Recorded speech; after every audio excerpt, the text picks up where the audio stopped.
Thanks for joining us today. You know that we have some competition just down the hall, and it's really great to see some old friends here and meet some new faces as well. I want to tee up my comments in terms of why money is so important for economic opportunity in general, and then quickly jump to some policy considerations in terms of reforming the Fed as we sit here today, and give you something to chew on that we could circle back maybe in the Q&A. You know, you ask yourself, I remember when I was getting my PhD and, I was telling my dad I was going to study money, and he just thought I was nuts. It's like, wow, you know what, I give people green pieces of paper and they do stuff for me. And I asked him, why?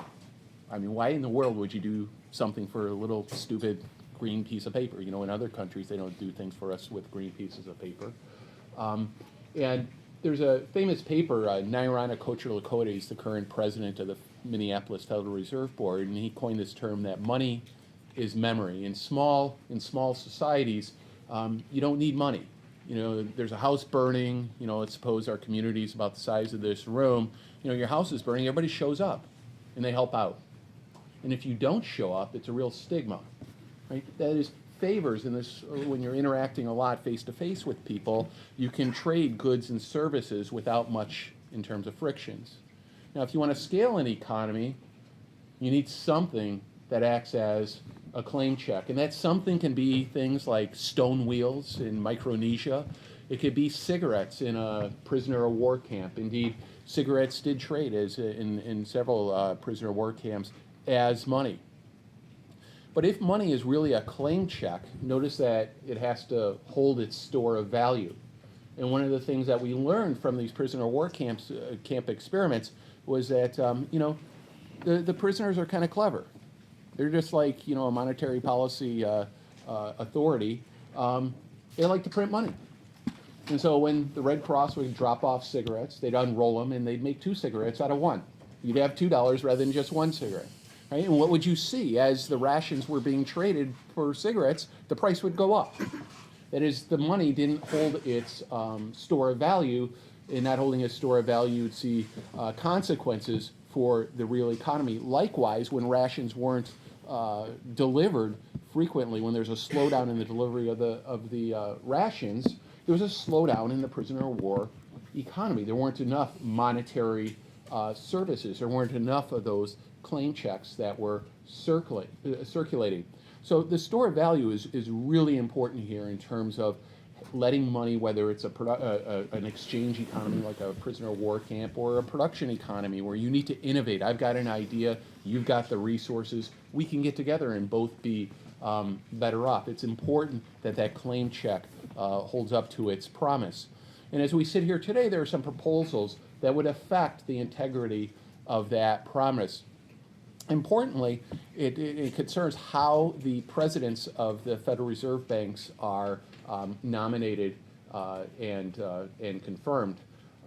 If you think about a constituency in the United States that is, has a vested interest in price stability, it's got to include people who are making fixed rate mortgages, right? You don't like inflation if you're making fixed rate loans. Who's making fixed rate loans? Commercial bankers.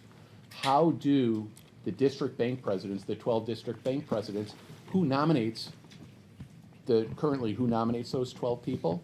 It's the board of directors at each of the districts. Where do those directors come from?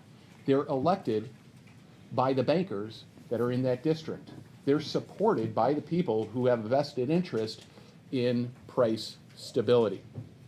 We have a proposal now in the Shelby draft bill and there's a lot of talk on both sides of the aisle in terms of having the New York bank president become a presidential nominee, and there are also calls to have all the bank presidents be presidential nominees. When you look at the data support this hypothesis that the district bankers are stronger supporters of price stability than are the presidential nominees. That is, the 12 they vote more consistently for price stability than do the 7 presidential nominees that are confirmed by the Senate. Now, there's a term coined in economics that we'd rather have rules than discretion. Rules rather than discretion, and that's right as far as it goes. And indeed, another part of the proposal that are running around as we sit here today is to report on the rule. Here's the rule that we used. Here's why we may have, gone outside the rule. All that's great. Rules are better than discretion.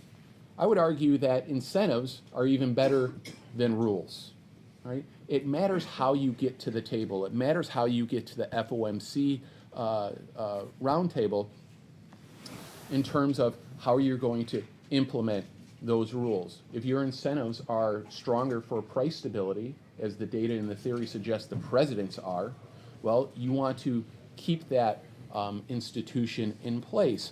And I'll end by just noting that there are actually bipartisan proposals along this line. The former President Fisher of the Dallas Federal Reserve Bank has been advocating for some time to have more of those presidents sitting around the FOMC table and having a formal vote in the monetary policy during each meeting. That is sort of putting more weight on the voice of the presidents. Representative Brady, also from Texas, has another proposal, again, moving in the same direction, where he wants all 12 of the district banks voting in each meeting.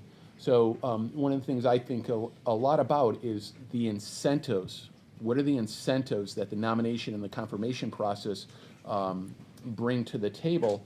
And and think about the policy proposals that we're hearing around this town in that light, how we're going to change the nomination and the confirmation of the 12 presidents or even the Board of Governors. So I'll leave it at that in terms of teeing up some questions. I'll look forward to your comments.